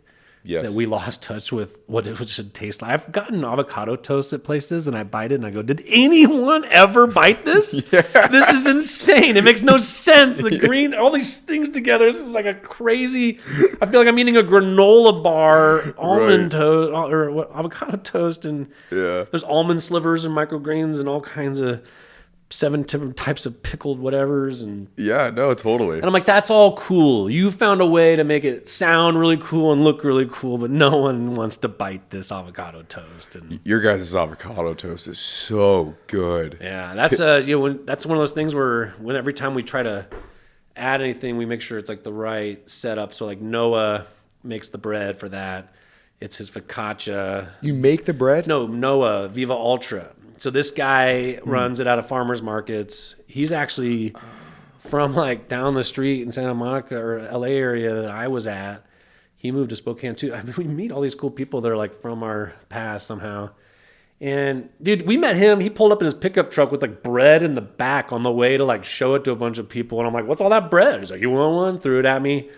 boom, this guy's the best bread I've ever had, you know. So his focaccia bread, we found we can like slice it, griddle it really slow, and then just let the avocado kind of melt in that buttery focaccia. Dude, it's so good. Yeah. It's so delicious. It's probably the best avocado toast I've had in Spokane. Yeah. And it's funny because it's a different avocado toast than most of them are always on this certain slice of bread, topped a certain way.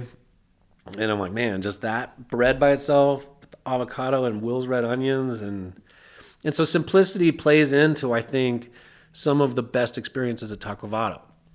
Yeah, I mean, I'd be curious on your perspective on this because I certainly think this way. I think when a restaurant's really mediocre, they add so many components to a dish to try to just drown out how mediocre it is. But when something's really good, it only needs about 3 components, 2 components. I mean, you see some Michelin star third world country taco places that's like meat and salsa on a tortilla, and they're going, "This is the best I've ever had." And I don't know. I think some people have the culinary schools taught a bunch of people techniques that are cool techniques, but they're not practical in like the real world. They're just techniques.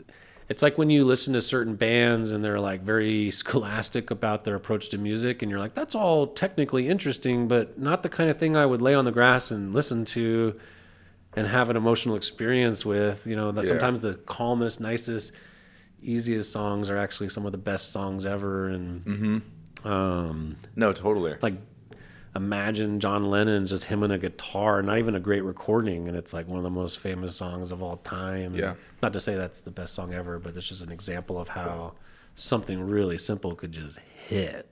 Yeah. And stick. And sometimes not following the rules will get you there. So Will's on his own path. You know, there's no social media influence. Will's very much like he gets it. He worked in some really, I think, hard restaurants in New Orleans. Like, so he worked in New Orleans? Yeah, I mean, from what I know, that was one of his first real kitchen experiences, maybe. I don't know. I can't say for sure, but I know that like one of the first restaurants he really grinded in, like he was telling me like they were whipping their whipped cream to order, which is a simple thing, but it's also like in the middle of a line, like a rush, you're just like, you know, just putting your life into this one single thing to throw on top of a piece of pie or whatever. And right.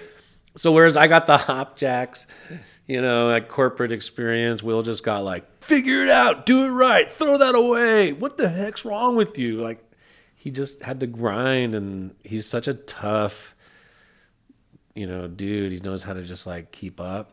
And so I just imagine young Will in that kitchen just like constantly turning heads, like probably showed up as the biggest like question mark in the kitchen the day one, and then just took people out, you know, probably just like climbed the restaurant ladder quick. Just because like he gets it. Once he gets it, he latches onto it and then gets really good at it, you know. Right. And so everything he approaches in food, same thing. And he still does staff specials like he did back in the day, you know, like, so he still makes us stuff. We have things in the kitchen that like no one knows about. We got like Will's teriyaki sauce and Will's banh mi sauce. It's like every little thing Will wants to do that day, you know. We just all get to eat it. And then sometimes it's like too hard to stick it into what we're doing based on staffing that week. So then it just ends up, staff just eats it every day for 3 days. Oh, nice. And a couple customers will get like, hey, we got this thing, you want to try it? And they're like, can I get it again? We're like, no, that was just that day. And dude, and that's amazing. Yeah, it's pretty cool. That's such a charming aspect of your guys' business. Yeah. It's like one time I showed up, and then you guys, I love the chai at Taco Vado. Yeah, we can't get that chai right now. Anyway. Really? Yeah, we're out right now. Damn.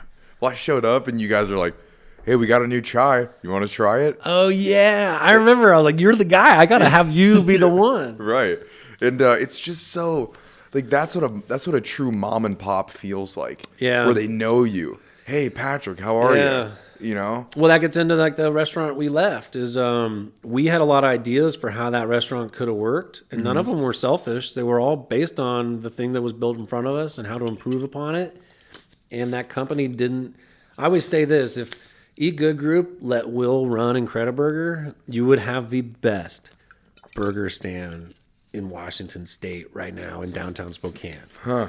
and I'd be working right under him. I wouldn't even be co-owning. I'd just be like, this guy, I gotta stay with him forever, Wow. But it's just like the way he approaches it. If you just let him do it, boom, like it's game over. But and every restaurant I worked for that company, there were people there that could have totally.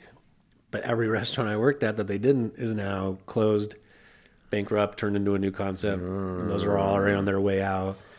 So do you think one of the secrets of owning a restaurant is letting go a little bit while also having your hands on If you're everything? going to be off-site owner, you got to really. So it goes back to that guy in LA. If I had just let Sawyer play more, do his own thing, that guy would have been. I mean, it just the kind of things I could have built at that theater. We were able to do like film screenings with really like Netflix would come screen a really small film in our tiny black box for a very intimate group of people.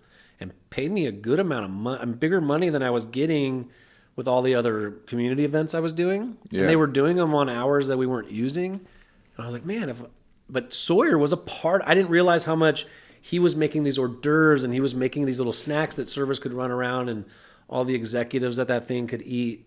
And I didn't know how to do any of that. But then I was like I was like overthinking everything. And then he's just like, all right, adios. But he was doing a thing that was making a thing work better. Right. And so that's the thing I've learned over time is how to let everyone do the thing they do best. So like I try really hard to manage the product, not the person. And I can always tell when I'm managing wrong because my friction's with the person. And then I just have to revert. Oh, I'm talking to you in a way that's personally triggering you. Oh my gosh. Let me rephrase this. The drink that you're making, right? Someone's going to take that home and drink it. And that's all I care about. Yeah. Yeah. I want those ratios correct because they're going to go, yes, that's it. Like I know how that first sip works. I know, first bite, last bite on a burrito. Not every cook thinks about that, but those are the two most important bites of the burrito. Yeah. The one that gets you started, heck yeah. And that one that you're like, oh man, this is over. This is the last bite.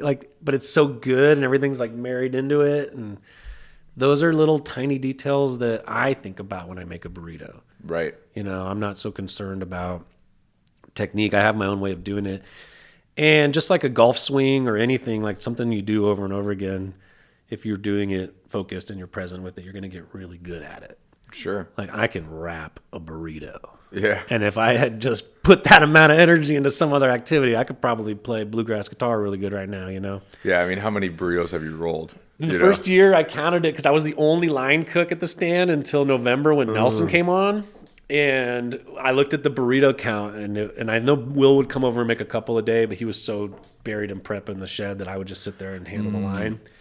So I estimated I made between 9,000 and 11,000 burritos. Oh my gosh. Which is a crazy number. I look back at that and I was like, we sold that many burritos? Yeah. But when you think of 5 cars every 10 minutes over and over again, I mean, just all the numbers add up. Right. And like, that's not a crazy number of burritos, but when you're the only guy, you can see it. So I was like, sure. Yeah, 10,000 burritos, that's the amount of burritos. And now, like when you train at Vado, you got to go through eggs with me. You got to make eggs the way I make eggs. Or you can't work on that line, and that's always frustrating because it takes a lot of care, That's it. There's the butter, Will's right, like certain ingredients, but like if you don't care about the eggs you're making, you're going to burn them. Sure. And then you get that sulfur taste. Yeah, that's how my mom made really bad eggs growing up, so I think I just like never wanted to make the mistakes. Right. So, and if you want to wrap a burrito at Taco Vado, like, and I get new guys who are trying really hard to wrap the burrito, and they're like, why does it matter so much? I'm just like, I don't know how to explain it to you, but if you're going to pay $16 for this really awesome burrito, like that little detail is kind of cool. Well, in my experience, when I get a burrito from there, I'm eating it when I'm driving. Yep. So if you get the Lulu, which is the hardest burrito to eat when you're driving. And trust me, I do the research and development. Right. I've eaten every burrito while driving. Yeah. Our salsas are as good as they are because I would go up to Will's house when we were R&Ding and he would make me the burrito and I'd come back to him and I'd say, I got notes. He's like, notes? I'm like, no, your food's amazing. Yeah. The salsa is a little bit like it needs to be thicker because it'll survive. And this is an industry secret now. I'm letting everyone know. They're just kidding. But the salsa, if it was thick, I would just say that to him like, I was thinking if the salsa was thicker, it might travel better, right? It might not water down anything. And he was like, that's a good note. Because we did so much takeout. Right. And it's not that either salsa was bad. It's just that by maybe adding a little more jalapeno and onion bulk, roasting that and blending it in with the tomatillo, maybe you thicken when you put more veggie in a salsa, you thicken it. Right. That's a good point because the Cali Rito, that's like super. Yeah. Like Well, that sauce is a little bit more like a romesco, like a nutty Spanish sauce. Okay. Where it's his own version of it. There's almonds and arbol in it. Yeah. So that's a super thick, chunky sauce, and he made like a fine blended version of it. But yeah, super thick, and it holds its texture around the cauliflower really nicely. But those were my only notes. I wasn't coming in. We started this business, and I was like, "You're the food guy, but I'm the logistics guy, and that's all I want to do." Right. And I've never once questioned Will about anything food related unless it was impractical, Yeah. And he'll go then find the more practical solution and come back to me like, hey, we can't do this. We'll do it this way.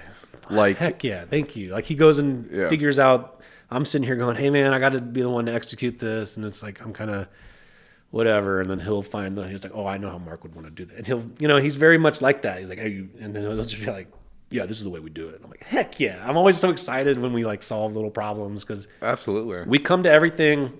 And if it's 50 or if it's 100%, we do it. And if it's 50-50, we walk away. Right. We haven't really thought about much. We've had a couple, moments where things got emotional, but decision wise for Taco Vado, we just don't worry about a thing unless it's totally on the same page. Okay. Yeah. And which allows us to solve problems more creatively, I think, because I'm not forcing Will to see it my way. And vice versa. Yeah, because he might come around a year later and go, yeah, maybe we do need a door to the patio for the employees. I was at a place and they had one. It was pretty cool. I was like, yeah, I've been saying that. All right, But I'm not like mad at him. I'm just like, yeah, I didn't want to go do the thing with him not on the right page for it because then it's not as exciting for me. Right. Then I'm like, then he's doing it with a grudge and totally. And I don't think he wants to force me to do anything that I can't do passionately because he knows how I am when I am passionate about a thing. And I think he just we want to keep the magic running and we don't want our ideas to get in the way of the magic, So did you feel like at a certain point, did you feel like you outgrew the stand? And then so quick. Yeah. Because fresh food takes some room, to make pico in a small batch. You can just have a little cutting board and you can cut up 8 tomatoes and you cut up 3 jalapenos and you can cut up 1 onion and in one cutting board, plenty of room, throw it in a bowl, put it on the line, gets you through the day. But that was back when we were serving like 5 customers an hour. Right. And they're getting 1 burrito, 1 ounce of pico. You're going through pico, take 2 days to go through the whole pico batch. And that was a small batch. But once you start getting lines and you start getting catering orders and then offices are throwing a 30 burrito order in. And right. We had this Hawaiian dude, man. He was like 300 pounds and he's in that little hallway on this tiny thing making giant batches of pico. He's like, get off me, and everyone's like moving into each other. And yeah. We grew the menu a little bit quicker there than we maybe should have because the vegan food started taking off. Right. There wasn't even a vegan burrito when we started. Really? No, this guy invented it, a customer. He would get the lunch burrito with no cheese, no meat, add avocado, add pickled veggies, turn the cabbage into slaw, both salsas. And I would, like, what is this guy doing? And then I ate his burrito one day, and I cut it in half, and I went into the shed, and I was like, Will, eat this. He's like, damn, what is that? I was like, that's your burrito. That's your vegan burrito. He's like, wow. And had beans in it. He added beans as well. Well, the lunch burrito already had beans, rice, and cabbage. Okay. But it was just funny because he's going, yeah, people like it. That's rad. It was all his food, just configured differently. Yeah. And we didn't know what the vegan scene was. So Will just was like, that's delicious. And let's do it. We didn't have to change a thing for the Vigo Vado. We just put everything together. Interesting. Okay. That became the most popular burrito. And it was only up like mid that year. And by the end of that year, it was the #1 selling burrito over barbacoa, out of all these specialty braised meats we were doing. Oh, yeah. What? Because the vegan crowd in Spokane didn't have a fresh, delicious option. You had some maybe things you could get raw or other places, but they didn't always hit the spot. Right. The way a vegan pizza or the way a vegan burger, which is more imitation food, might hit those spots, right, that you're used to growing up eating, especially if you didn't grow up eating raw vegan. Then you're kind of used to like things that are more processed or whatever. So Will just knocks it out of the park with this burrito, and then the vegan crowd's coming back every day of the week for this burrito. Yeah, it's a destination spot. Whereas the Chili Verde crowd's maybe like, I can only handle one of those Chili Verde and queso burritos every week, and then I gotta get my stuff back together. Because, you know, some people would just pig out on some crazy Taco Vado, and even though it's all really fresh food, I mean, you could totally put yourself in a bad spot if you ate too much queso. Yeah. So the vegan crowd's like, I could eat a Vado burrito every day and feel amazing. And Right. you can. Especially if you're like, you're not gluten intolerant.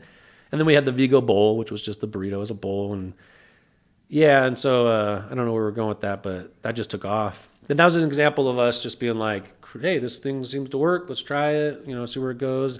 And then the cauliflower thing entered. And then prep got really hard because we just had so many different things. The stand was so small.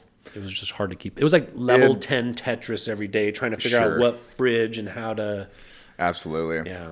So And we couldn't do nights there. We really wanted to have a dinner scene, but it was so pitch dark and scary in that corner. right. And you'd be sitting in the stand, you couldn't see out. Like crackhead would walk by, you'd be like, oh, and then a customer will, Oh, that's hilarious. in the dark of winter. So what was it like shopping around for a restaurant front? We didn't have to. Well, we looked forever, but nothing was popping up.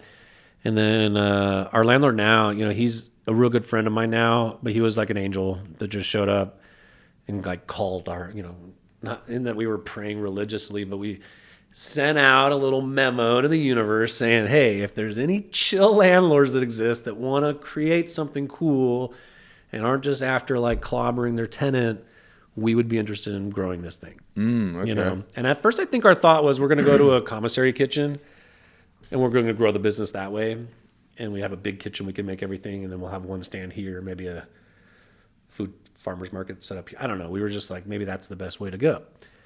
This guy shows up just like the bread guy, you know, he's just like a customer. He was getting his Calirito every day, and he talked to me. And he had bought the medicine shop from the old owner. And I think him and his wife wanted to do a restaurant. But it was like 2 years after COVID, and he was, the more he looked into it, the more he was like, man, this isn't my world. I'm a construction worker. My wife's a business executive. Yeah, she's a good cook. And yeah, we love food and restaurants. But man, like the more we dig in, this is crazy. Like they were humble enough to realize maybe we don't have what it takes to do restaurants. Like they are super talented people that are going to do what they do best. But I think they just decided restauranteuring, that's not our thing. It's very specific. But they already bought it, and they already had a plan and a dream for it. And me and him clicked, you know, and as we talked more and we worked out more, he's a contractor, and he was like, you know, I'll build it. You do this. What do you want term-wise? And we wanted some security. We wanted a longer buffer at a reasonable rate. And he wanted this and that. And it just was this like really cool people working together. He was like, I want something on this corner for a really long time. And I want it to be really awesome. And I have a property over here. I have a good business. I have a life. I want this part of my portfolio to just be something the Spokane needs. Right. And we're going, damn, that is the mindset. Because we have something that we think Spokane needs, but we can't just put our life into it and put our families on the side, you know? So someone who had a little more came in and helped with that part. And we always said, like, we didn't partner with him as a business, but if we ever brought in someone, it'd probably be real estate's the only thing we don't do. You know, we can run a business, we can manage a business, but real estate's someone else's job. So if any other landlords are out there that want to make their neighborhood really awesome, What, expansion? we can come in and do it. Yeah. Oh, okay. But we don't want to work with anyone. And yeah, so he came in and just designed this whole road for us to have a restaurant. Sure. And he wasn't going to charge us a dime till everything was set in stone and the doors were open.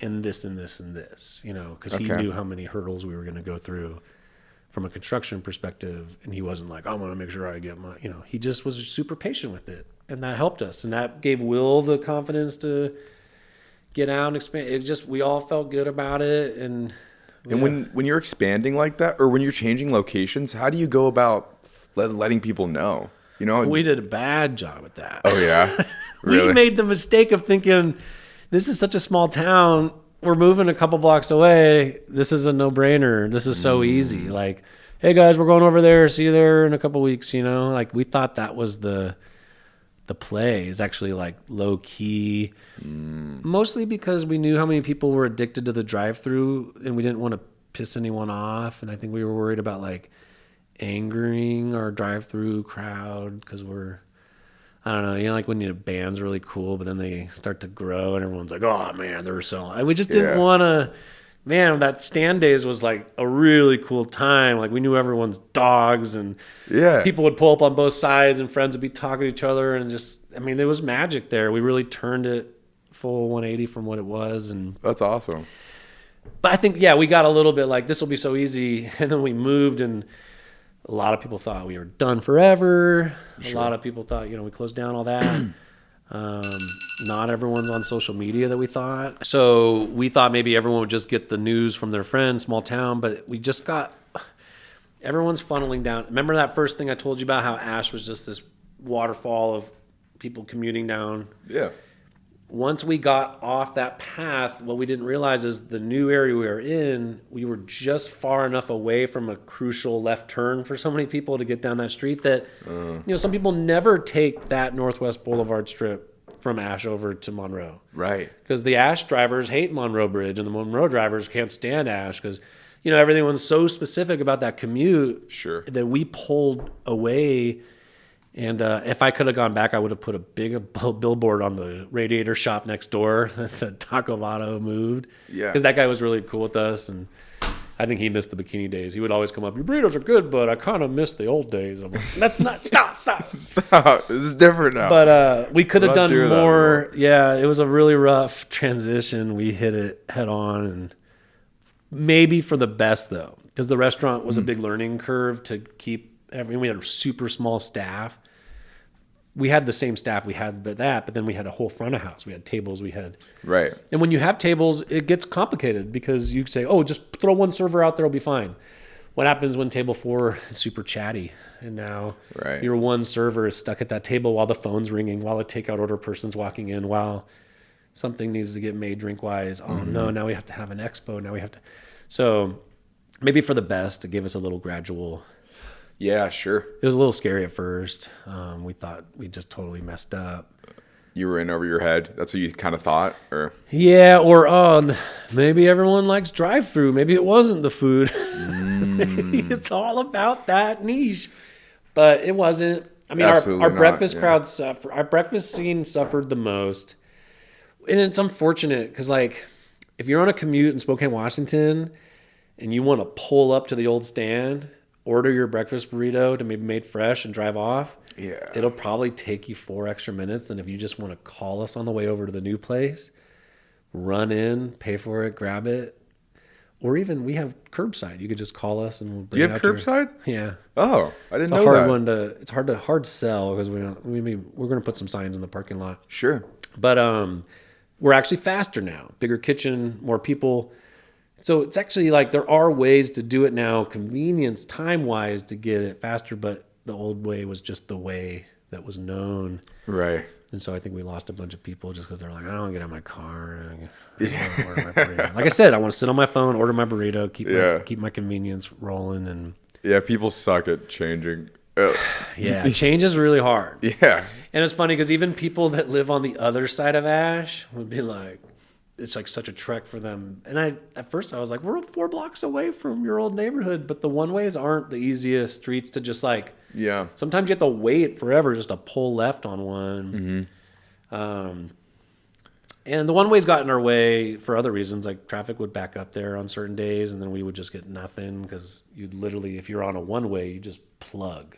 Right. There's no way to get to you unless someone knows to go to the other street, take the back street over. And yeah, that's interesting. When I was thinking about your guys' business, I was just thinking because I was just the reason why I made a video about you guys, because people would be like, hey, how you doing? I'm like, oh, great. I went climbing. I went to Taco Vado. Yeah. Every single person would be like, oh, what's that?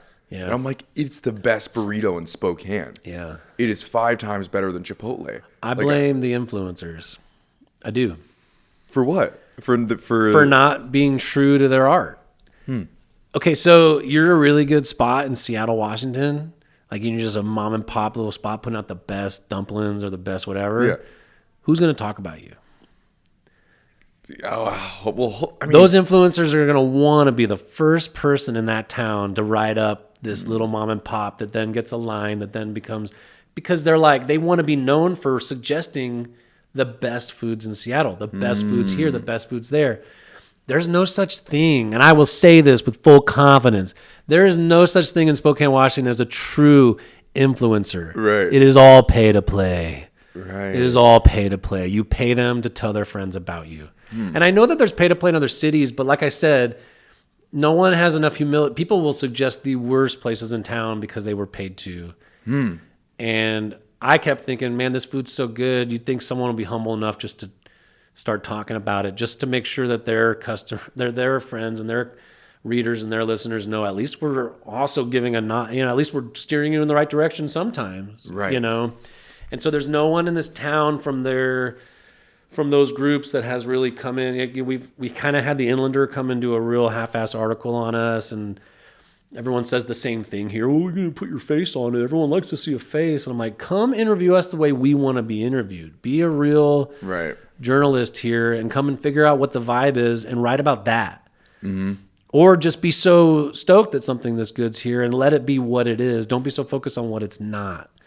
And so I feel that that's why you don't have as many people knowing about it, is because the people that should be spreading the good word of Taco Vado aren't. Right. And that's just my personal opinion. Sure. And I only say that because the food has been our billboard. We put it out there. We don't make every single thing perfect. I guarantee a couple people have come into Taco Vado and not got the thing that we'd want to throw out there. And I will reach out to that person if I ever hear about it and be like, please let us feed you for free, prove it to you. Like, we are not that place. Yeah. And that's on just the off mistake. Like, we make a mistake at Taco Vado, your food is free. No one knows that. If it's a genuine mistake that we made and people go, no, I'll pay. I go, no, we're not going to learn from this mistake if we don't give it to you. Like, we don't make these mistakes. So you got the lottery today. You get the free whatever. That's interesting, though. I mean, your perspective on it is worthwhile because you've been all over. And I only say this because we're putting in the hard work. We're not just like, hey, can someone give us a handout and talk about us? We are grinding every day to put out the good thing. Yeah, and it shows. And I think it's someone else's job to be getting the word out. But Spokane influencing is different. And I think most influencers know we can do pay to play. And there's not enough restaurants to do what the other influencers in bigger cities are doing because there's not enough stuff popping up every day. Totally. So I understand it. No one would make a buck doing what they're doing if they weren't charging everyone for the shout out. But I just think we've earned it over time. Do you feel like word's spreading? Yeah. Okay. We didn't take that route, which I think was good for us because we got to just keep proving ourselves. So whoever had their arms crossed at us in the beginning and thought, oh, that's not how authentic. What's this place? Yeah. Yeah, we just keep winning people over with that first bite. We keep winning people over by their friend not shutting up about it, or someone brings it to work and that bag smells so good. And and we never did it. We're not trying to force it down anyone's throat. We're not really trying to make people be Taco Vado lovers. We're just doing what we do, and if you want to show up and enjoy it, please do. Yeah. We have some customers to this day. They're just like, I want 3 tacos. Make me whatever you want. I want this. I don't care. Like, they just know Taco Vado, and you let us do it for you, and it's going to be whatever the staff's making that day. And I don't know. Some of those little nuances to it still make it magical. It has. I always joke with people, like, I shaved my head recently, and everyone's like, "Where'd your hair go?" I'm like, "Yeah, corporate made me shave it." I always joke we don't have that corporate environment at all, and our staff, I think, loves it. And that's because there's this feeling, there's this subconscious feeling I have about Taco Vado and other places that it hasn't been a corporate sort of entity hasn't come in and sanitized it. Yeah. And that's what you feel. It's like grimy in the best way. Yeah. And that's the money game to an extent. Will's really smart about that. I think when we were struggling at certain times, I was like, well, let's find local investors. Let's find people that can come in. And I worked at a pizza place in Austin where they gathered 10 local families to invest $10,000 each. And they really grew this pizza place into something super awesome because they had a pool of people that had big families in that town. And so it wasn't that they went the influencer route. They went true community. They're like, let's just make some people that plan on being generational in this town a part of our restaurant. And I was like, that's such a cool idea. And then Will reminded me, but then you got their opinions and then you got their this. And he's right. You know, as much as things can grow with money, money can also dilute, money can also overlook, and money can kind of get in the way of magic. And Absolutely. Yeah. Consistency is key. So we need consistent customers, but we need to put out a consistent thing. And that's the harmony that like Taco Vado is always focusing on, is if you tell your friend about it, we want them to not think you're a fool. Right. Because you're like, yo, you got to try this, blah, blah, blah. And then they show up and it's bad. And they're like, Patrick's such a liar. You know, like, Right. We don't want you to look bad being the hype man of our thing. We want you to look like you know what you're talking about. Yeah. And 150 people watched my video. I had like 5 people text me directly, and they're like, dude, that looks sick. I'm going to try that place. So I'm glad, you know. It's cool. It's growing. Everything snowballs in that. Even if the snowball new layer is a little thin this month, or this has been our most consistent year, and not so much on a growth trajectory, but on, it's very rare that a restaurant doesn't have so many roller coaster months, weeks, and days. You're very used to that in seasonal towns and stuff. I think Spokane hit a really cool equilibrium where there's so many events going on. There's so much happening now. Yeah. That the city has a constant influx of people, and those people need to eat and things need to happen. So we're now absorbing some of the extra, because we're right down the street from the new soccer stadium. Yeah. And it's not close, but when you're on this side of the river and you Google where can I eat right now, we're right in that little, I could drive over there in 6 minutes, grab my food, come back. Yeah. Or I'm going to go see a concert at the arena. Let's just stop at Taco Vado. And we're so quick for what you get. Yes. So it's like, and we're so quick consistently, I think. It's very rare that your thing takes forever. And you probably just ordered right after someone ordered 25 tacos. And I'm like, sorry, we got to make these real quick. Yeah. But we're now becoming consistently like a speed place as well as a good place. And now the patio adds this next level of like a chill place. Yeah. So now it's cool because we have something for everyone. And our service style, I learned this at the pizza. It's like ninja service. Like I tell every server, they're like, well, what do I do? Where do they? I say, let the customer do whatever they want, but guide it the way we would guide it. If they want to get in and out and order at the counter, make that the best possible way for them to do it. You know, like just guide them right to it, get it in. If they want to sit down, they have no clue what they want. Let them comfortably pick any table they want. Casually start their experience. If someone has no clue and they're super confused, let's be there with them in that, right? Let's not, you need to figure it out and then you can come talk to us. Like, let's just let everyone walk in here and figure it out, because everyone eventually figures it out, knows exactly the way they want it, and now we don't have to teach anyone anything. Right. But if you don't guide that first experience right, I don't know.